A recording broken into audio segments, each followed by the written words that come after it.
대해서는 교회의 비밀에 관한 말씀입니다. 왜냐하면은 구약시대에는 교회라는 것이 없었습니다. 이스라엘 민족 공동체로서 선민은 있었지만 이 교회라는 것이 없었는데, 그 이스라엘 백성들에게 구약 성경을 통해서는 이 간간히 교회에 대한 메시지가 사실은 있었지만 그들은 이것을 교회라고 생각할 수도 없고 그런 것들은 그들이 상상할 수 없는 그런 차원의 것이었었는데, 이제 신약이 되면서 예수 그리스도께서 임하시고 주님이 십자가 지시고 성경의 말씀들이 하나씩 하나씩 이제 이루어지고, 그리고 주님이 죽으셨다가 부활하시고 부활하신 후에 다시 승천하시고 그 다음에 성령을 보내주시고 오순절 다락방이 있고, 그리고 이 성도들이 모이고 3,000명 5,000명이 예루살렘에서 회개하고 핍박으로 인해서 그 사람들이 더 전 세계로 흩어지고 심지어 로마까지 가고, 그러면서 여기저기서 사도 바울의 이 선교 여행을 통해서 교회들이 세워지고, 그러면서 새로운 전혀 유대인들이 알지 못했던 전혀 새로운 일이 일어났는데, 첫 번째로는 뭐냐면은 지리적 확장입니다. 그전에는 유대인들이 어디에만 있었어요? 이스라엘, 팔레스타인 지방에서만 있었고 나머지 지방은 그들에게는 캄캄한 곳이었어요. 여러분, 우리가 아는 대로 이 지리적 발견이 이 콜럼부스에 의해서 일어나고 바스코 다가마 뭐 이런 사람들에서, 이 탐험가들에서 일어나잖아요. 그럴 때 그들이 알고 있었던 지리가 넓어지면서 세상이 더 넓어졌죠. 세상은 존재하고 있었습니다. 세상은 존재하고 있었지만 그러나 알지 못하고 있었죠. 벌써 이 BC, 이 그리스 헬라 당시에도 바로 어디에 대한 상상력이 있었냐면은 바로 오스트레일리아에 대해서 사람들이 생각하고 있었어요. 거기가 뭔가 미지의 세계가 있을 것이다. 그러나 거기가 어딘지도 모르겠고 그냥 막연한 미지의 어떠한 땅, 우리가 마치 아틀란티스의 대륙 이런 것처럼 미지의 땅이 뭔가가 있을 것이다. 우리가 발견하지 못한. 그런데 그들이 알고 있었던 그런 세계라고 하는 것은 이 서양 사람들에게 있어서는 그 세계가 굉장히 좁았죠. 그리고 서로 교통이 원활하지 않았기 때문에 내 옆에 있는 나라는 알지만 그 옆에 나라는 뭐가 있는지 모르는 거죠. 그렇기 때문에 사람들의 생각이나 이런 것들이 다 좁고, 또 성경 시대에도 이스라엘 백성들이 그 옆에 있는 나라들 뭐가 있는지도 모르고 지중해 근처에 있는 몇몇 나라는 알지만 그 이상으로 저 아시아 대륙이라든지 아메리카 상상도 못하고 있는, 그래서 세상을 어떻게 봐요? 평평하게 보는 거죠. 이 세상 끝까지 가면 어디가 나와요? 항상 여기 이 서쪽으로 끝으로 가고 동쪽으로 끝으로 가고 끝으로 가면 항상 바다가 나오는 거예요. 그러니까 바다 저 너머에는 뭐가 있는지도 모르겠고, 그래서 이 예전에 그 그림을 보면은 이 땅이 평평하고 바다가 쭉 펼쳐져 있고 그 다음에 또 낭떠러지가 돼 있고, 그리고 낭떠러지 근처에 또 뭐가 있어요? 무서운 용과 같은 그런 드래곤 같은 그런 무서운 바다 괴물들이 있어가지고 사람들이 먼 항해를 하지 못해요. 멀리 나가지 못하니까 그냥 이 두려움, 막연한 두려움, 잘못하면은 바다 괴물에 의해서 우리가 잡혀먹을 수 있다. 잘못하면은 우리가 먼 미지의 세계로 가서 길을 잃어버려서 폭포와 같은 낭떠러지에 떨어져서 우리는 죽을 수 있다라고 하는 이 죽음에 대한 공포가 전 인류에게 있었고, 캄캄한 대륙처럼 알지 못하는 그러한 그 세계들이 가득한 그러한 시절에 그들이 살아 있었습니다. 그러다 보니까 그들이 알고 있는 것이 한정되다 보니까 이제 보이는 것에서만 이렇게 생각을 하지만, 하나님은 그런데 구약 성경을 통하여, 하나님은 이미 성경을 통하여 온 세계에 그 그리스도의 복음과 또 모든 사람들이 하나님께로 돌아올 것을 성경이 미리 얘기하시고, 심지어 이 욥기서에는 이 땅이 동그랗게 되어 있다, 우주에 떠 있다, 뭐 이런 얘기까지 있는데 사람들은 그게 그냥 비유겠거니, 그냥 이거는 상상력이겠거니 이렇게 생각했을 수도 있습니다. 이해가 안 되는 말이었죠. 그들이 생각했던 세계는 평평하니까. 우리가 지금도 생각하는 거는 이 온 우주가 어떻게 되어 있는지 우리가 지금도 팽창한다고 하고 있는데 가본 사람도 없고 그냥 마음경으로 이게 보고만 있는 거죠. 그 우주 밖에 있는 뭐가 있는지, 우주 밖이라는 게 있는지 그런 게 뭔지도 우린 사실 몰라요.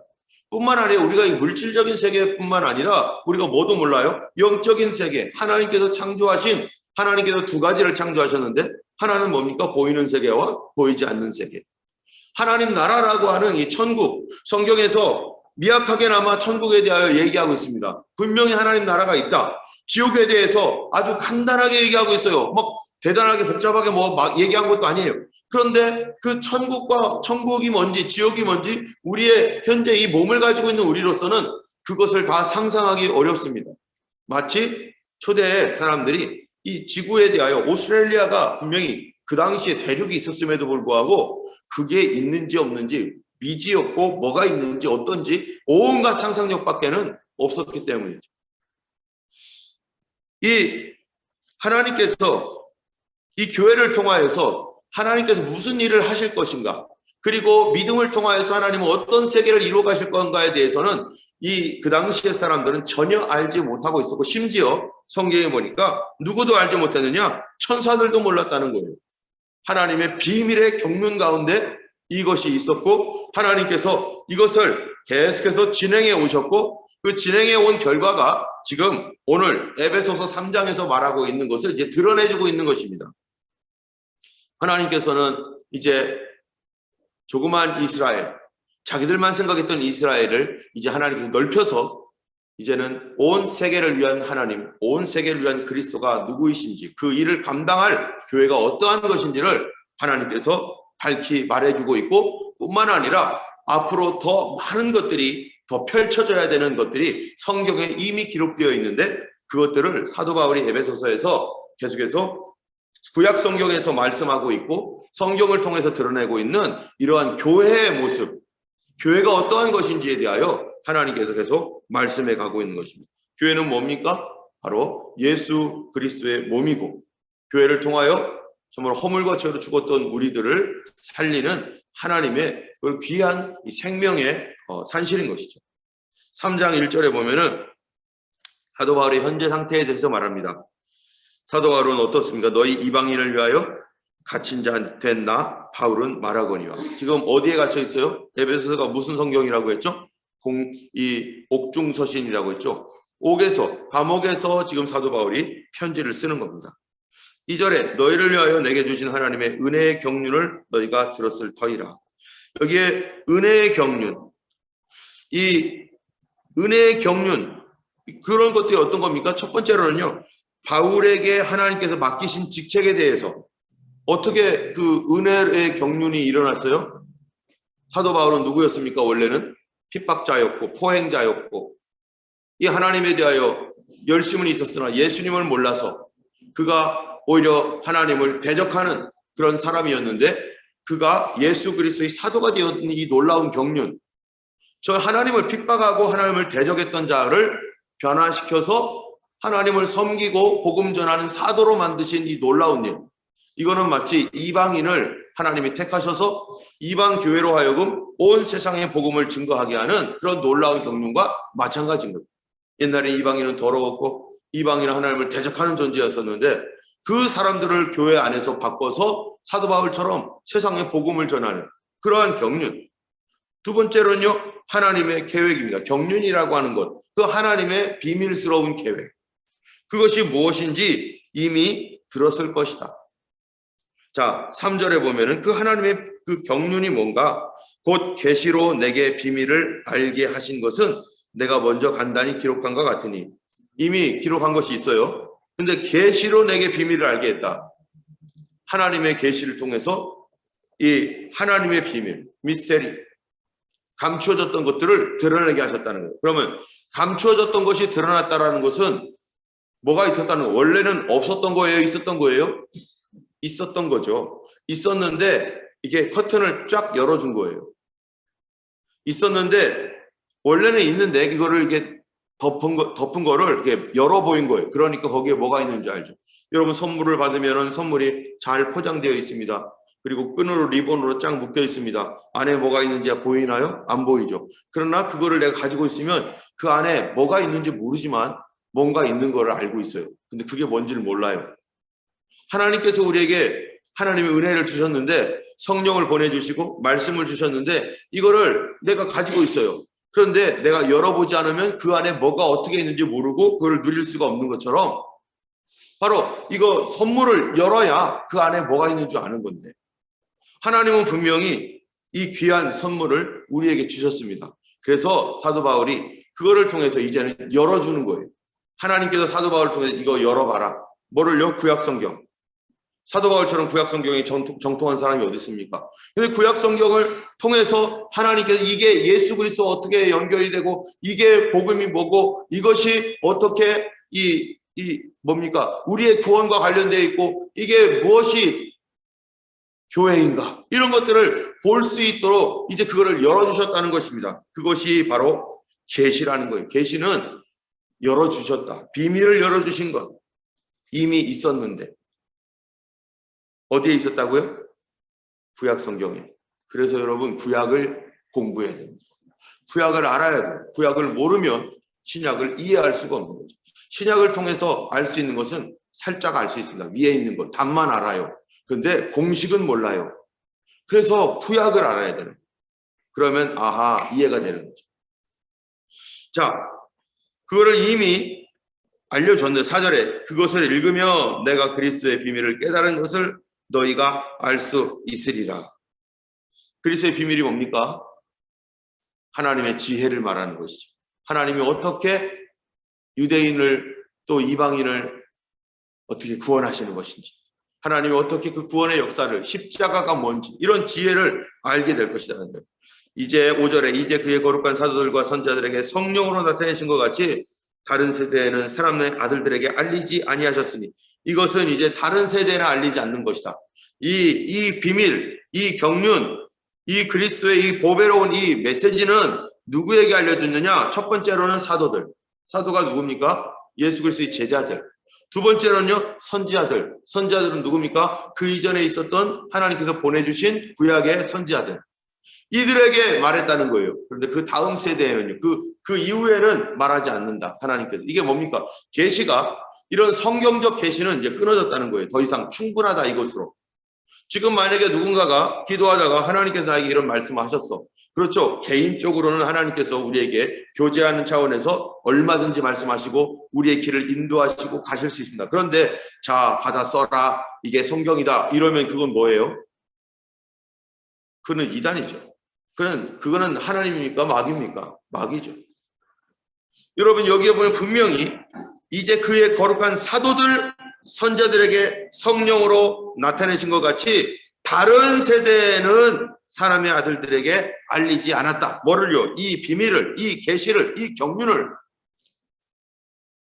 구원의 복음은 사도들과 선자들로 이제 그들로 하여금 기록하게 하시고 드러나게 하셨고, 만약에 그 이후에도 계속 된다면요, 마치 불교 경전처럼 성경은 계속 쌓아갈 거예요. 그럼 서로 많이 다를 겁니다. 하나님께서 분명히 얘기했어요. 여기까지 이 사람들을 통해서 내가 성경을 기록한다. 이 사람들을 통해 내가 말하고 있다. 라고 하나님께서 딱 못을 박았습니다. 그렇기 때문에 우리가 성경을 볼 때 구약 성경과 신약 성경의 범위가 딱 정해졌어요. 선지자들을 통해서, 그리고 누구를 통해서요? 사도들을 통해서. 그 내용이 뭐냐? 이는 이방인들이 복음으로 말미암아 그리스도 예수 안에서 함께 상속자가 되고 함께 지체가 되고 함께 약속에 참여하는 자가 됨이라. 왜 그러냐면 이방인들이 이제 돌아올 것이기 때문에. 그리고 그것이 성경에서 뭐가 되는 거예요? 이루어져 가고 있기 때문에 하나님께서 이렇게 하셨다. 그렇기 때문에 이 이후에 누군가가 성경을 발견했다는 등, 누군가가 뭐가 어쨌다는 등 하면서 이게 성경이라는 등 이러면 어떻게 된다는 거예요? 여러분, 그 대표적인 게 뭡니까? 바로 AD 600년경에 나타난 바로 이슬람. 이 모하메드가 경전을 받아서 하나님께 계시를 받아가지고, 그리고 자기가 쓴 것도 아니에요. 모하메드 여러분, 코란이라는 것이 모하메드가 죽은 다음에 쓰여졌는데 몇 년 뒤에 쓰여졌을까요? 코란이 모하메드가 죽은 다음에 한 10년 전에, 10년 후에 쓰여졌을까요? 모하메드가 죽은 뒤에? 아닙니다. 200년이 훨씬 넘어요. 부처님의 말씀은 몇 년 뒤에 쓰여졌나요? 그럼 500년이 훨씬 넘어요. 예수님의 메시지는 몇 년 뒤부터 쓰여졌습니까? 이 마태, 마가, 누가, 사도행전, 그 다음에 사도 바울의 서신들, 이게 30년 내에 쓰여진 거예요. 예수님이 돌아가신 뒤 제자들이, 야, 이거 예수님 오신다고 했는데 왜 안 오시지? 야, 이거 안 되겠다. 그리고 성령이 감동을 주셔서 예수님의 행적에 대해서 기록해야 되겠다. 그래서 성령 감동으로 썼습니다. 토라는 200년이 훨씬 지난 270년이 지난 뒤에 쓰여진 거고 불교 경전은 500년이 넘었는데 여러분 그 사람들 다 죽고 또 죽은 다음에 전설의 고향 같은 얘기를 쓴 거예요. 성경은요.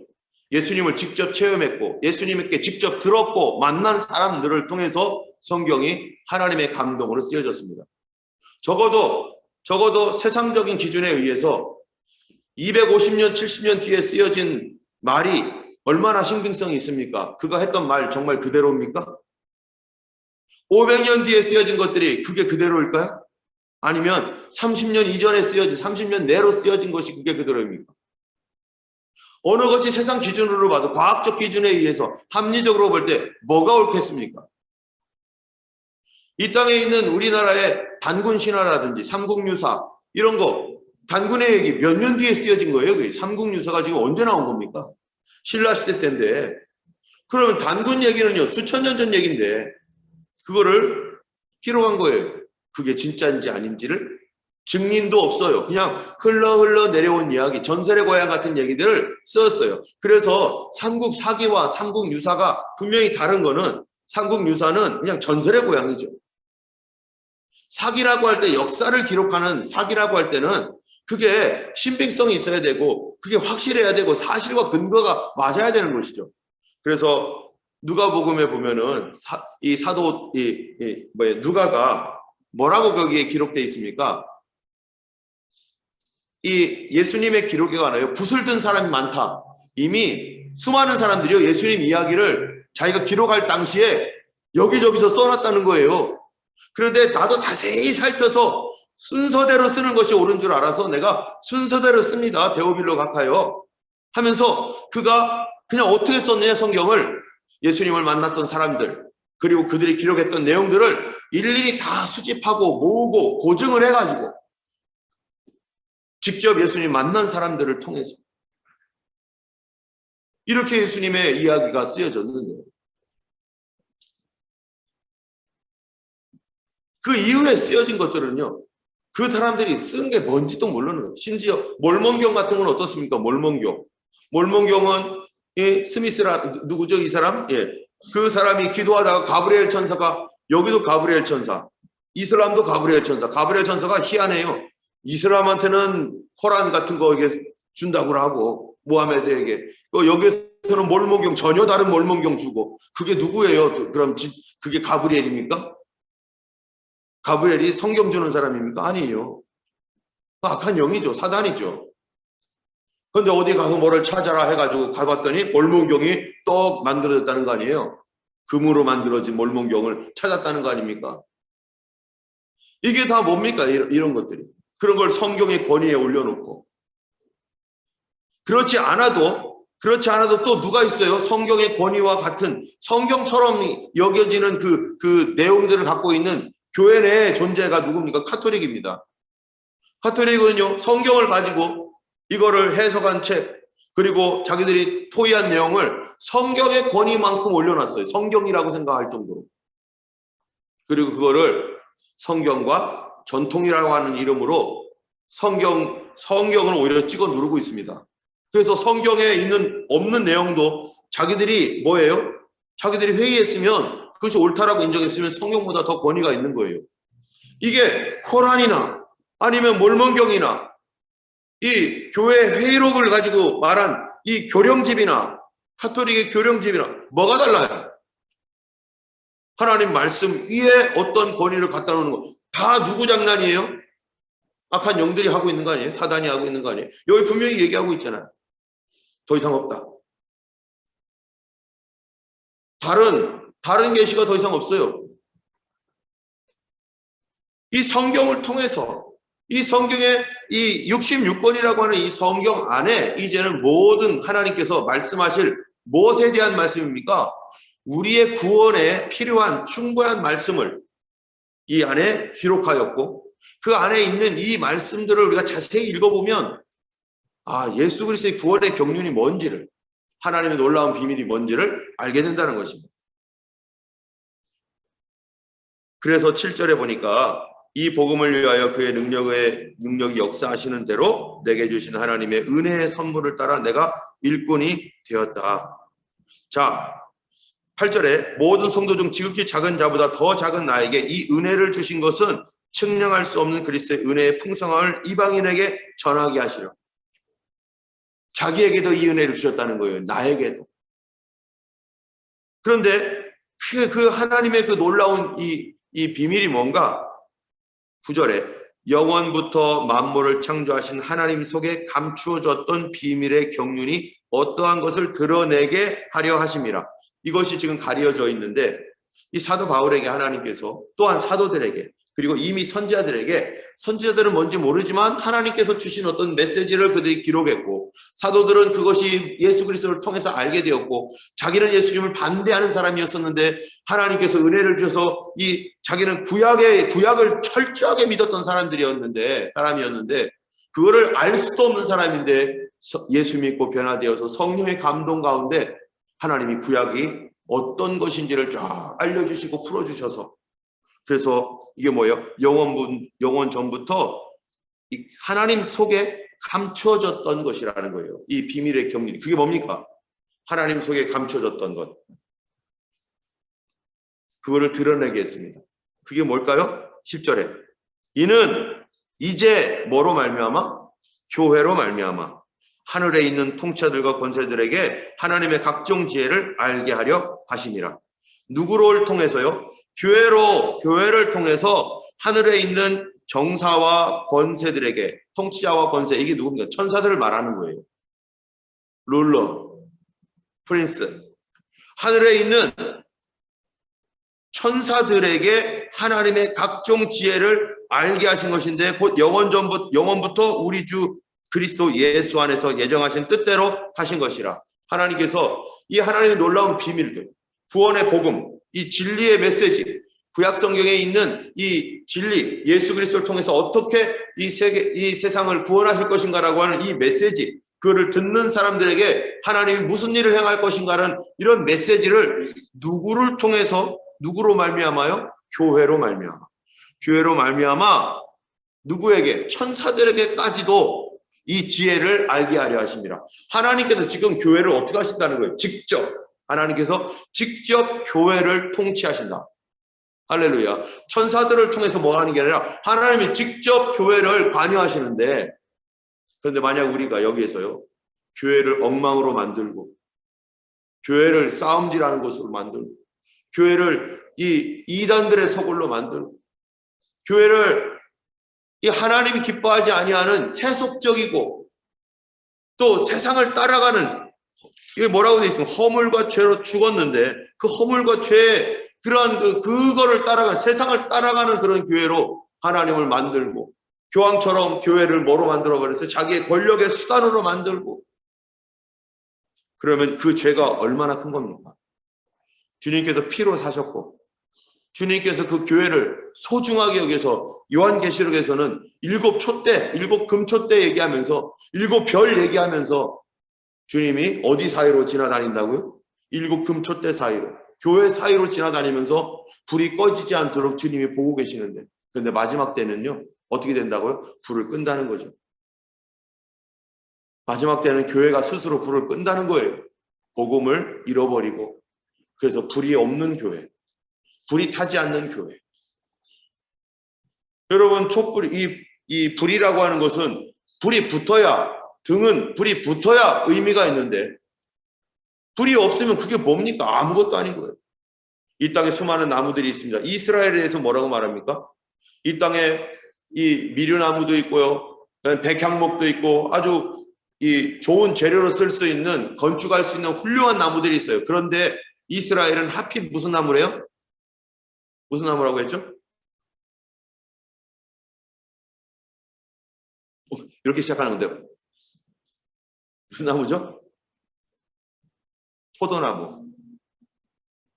포도나무인데 포도나무에 도대체 어디에 써요? 포도나무 쓸데가 없다는 거예요. 포도나무는 쓸데가 없다. 오직 뭐다? 열매 맺는 것 이외에는 포도나무는 쓸데가 없어. 포도나무가 포도를 맺히지 않으면 쓸데가 없어. 촛불이 있는데, 초가 있는데 불을 못 붙이는 초다. 쓸데가 없어. 교회가 있는데 교회는 예수 그리스도의 비밀의 계시를 밝히고 그리스도를 보여주고 이 땅에 있는 사람들을 그리스도의 빛 안으로 데리고 오고 이 사역을 감당해야 되는 이 교회인데 불이 꺼져버렸어요. 성령의 불이 교회에서 꺼져버렸어요. 기도의 불이 꺼져버렸어요. 은혜의 불이 꺼져버렸어요. 그럼 교회가 뭐 하는 집단이에요? 교회가 아닌 거죠. 그러니까 세상 권력놀이하고 이걸 가지고 이 사람들을 장악해서 자기 돈벌이 수단 만들고 마지막 때에 주님 오실 때 뭐라고 합니까? 천하 만국의 복음이 증거될 뿐만 아니라 교회가 배도를 한다. 오늘 우리가 교회를 위하여 기도해야 될 것입니다. 하나님, 교회를 예수 그리스도의 복음의 진리를 드러낼 수 있는 교회 되게 해주옵소서. 우리 마지막으로 우리 17절부터 21절까지 우리 한번 읽어보겠습니다. 교회를 위한 기도가 있습니다. 여기에 14절부터 21절까지 읽고 우리 이 말씀 가지고 오늘 기도했으면 좋겠어요. 하나님, 교회를 도와주시고 교회가 더 그리스도의 빛을 강력하게 발하게 하셔서 주님의 돌보심을 받게 하옵소서. 14절부터 21절까지 함께 읽겠습니다. 이러므로 내가 하늘과 땅에 있는 각 족속에게 이름을 주신 아버지 앞에 무릎을 꿇고 비노니 그의 영광의 풍성함을 따라 그의 성령으로 말미암아 너희 속사람을 능력으로 강건하게 하시오며 믿음으로 말미암아 그리스도께서 너희 마음에 계시게 하옵시고 너희가 사랑 가운데서 뿌리가 박히고 터가 굳어져서 능히 모든 성도와 함께 지식이 넘치는 그리스도의 사랑을 알고 그 너비와 길이와 높이와 깊이가 어떠함을 깨달아 하나님의 모든 충만하신 곳으로 너희에게 충만하게 하시기를 구하노라. 우리 가운데서 역사하시는 능력대로 우리가 구하거나 생각하는 모든 것에 더 넘치도록 능히 하실 이에게 교회 안에서와 그리스도 예수 안에서 영광이 대대로 영원 무궁하기를 원하노라. 아멘. 우리 함께 찬양하면서 우리 이 시간에 우리 교회를 위해서 기도하였으면 좋겠습니다. 인도 우리 자신을 위한 기도이기도 하죠. 15절에 아버지 앞에 무릎을 꿇고 빈다. 하나님, 우리에게 속사람을 능력으로 강건하게 하옵소서. 하나님, 내가 속사람이 너무 약합니다. 속사람을 강하게 하옵소서. 주님, 항상 내 마음에 예수님이 계시옵소서. 사랑 안에 뿌리가 박게 하옵소서. 모든 성도와 함께 지식에 넘치는 그리스도의 사랑을 알고 넓이와 깊이와 높이가 어떠함을 알게 하여 주시고 또 우리에게 더 넘치도록 하여 주시고 우리 교회, 그런 교회, 우리의 가정에 있는 아내와 남편, 자녀들이 예수 안에서 그렇게 되게 하여 주옵소서. 우리 함께 우리 주님 앞에 그렇게 기도하기 원합니다.